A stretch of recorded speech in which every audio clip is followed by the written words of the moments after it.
নমস্কাৰ বন্ধু বান্ধৱীসকল, J poultry farm YouTube চেনেলৰ অন্য এটা ভিডিঅ'লৈ আপোনালোকক স্বাগতম জনাইছোঁ। আপোনালোকে দেখি থকা এইখিনি হৈছে আমাৰ আৰ লেয়াৰ কুকুৰাৰ পোৱালি। এই কুকুৰাৰ পোৱালিখিনিৰ আজি আমাৰ 7 নম্বৰ দিন সম্পূৰ্ণ হৈ গ'ল আৰু 7 নম্বৰ দিন সম্পূৰ্ণ হোৱাৰ পিছত ইহঁতক আমি প্ৰথমটো ভেকচিনেশ্যন কৰিবলৈ ওলাইছোঁ, ৰাণীখেত ভেকচিন। এই ৰাণীখেত ভেকচিনটো আমি আগতে আনি থোৱা আছিল। এই ভেকচিনটো ফ্ৰিজত ৰাখিলে ভাল, কাৰণ ভেকচিনটো যিমান ঠাণ্ডা হৈ থাকিব সিমানেই ভাল। ভেকচিনটো আমি এনেকৈ মিক্স কৰি পেলাই প্ৰত্যেকটো কুকুৰাৰ চকুতে এটা এটা ড্ৰপ দিবলৈ চেষ্টা কৰিছোঁ।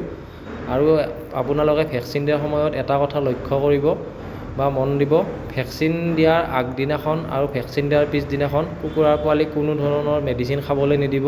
যিহেতু আমি কুকুৰাৰ পোৱালিবিলাকক নতুনকৈ আনিলে সিহঁতক ভিমাৰেল, লেগজিন বা অন্য কোনো ধৰণৰ যিকোনো মেডিচিন সিহঁতক খাবলৈ দিওঁ। এই দুদিনৰ কাৰণে সিহঁতক কোনো ধৰণৰ ভেকচিন খাব দিব নালাগে। আৰু ভেকচিনেশ্যনটো টাইমমতে কৰিলে সিহঁতক বিভিন্ন ৰোগ বা বিভিন্ন ধৰণৰ বেমাৰৰ পৰা প্ৰতিৰোধ কৰিব পাৰি। আপোনালোকে চাওক, আমি প্ৰত্যেকটো কুকুৰাক এনেকৈ ভেকচিন দি আছোঁ।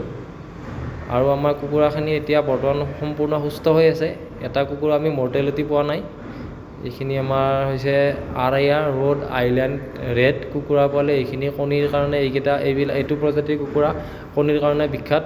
এই কুকুৰাই আপোনাৰ যদি দানা ঠিক ধৰণৰ দানা দিয়া হয়, ইহঁতে বছৰত 300 পৰা 320টা কণী দিবলৈ সক্ষম হয়।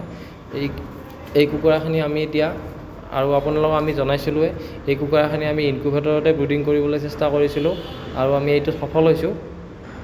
চাওক আপোনালোকে কুকুৰাখিনি সম্পূৰ্ণ সুস্থ।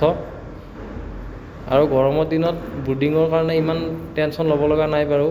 গৰমত ব্ৰিডিংটো কমকৈ কৰিলেও হয়। আৰু এইখিনি হৈছে আমাৰ কোৱেল বাৰ্ডৰ পোৱালি। ইহঁতৰ এতিয়া 20 দিন সম্পূৰ্ণ হৈ গ'ল। আপোনালোকক যদি এনেধৰণৰ কোৱেল বাৰ্ডৰ পোৱালি লাগে, আমাৰ লগত কণ্টেক্ট কৰিব পাৰিব। আমাৰ কণ্টেক্ট নম্বৰ স্ক্ৰীণত দিয়া থাকিব। ধন্যবাদ।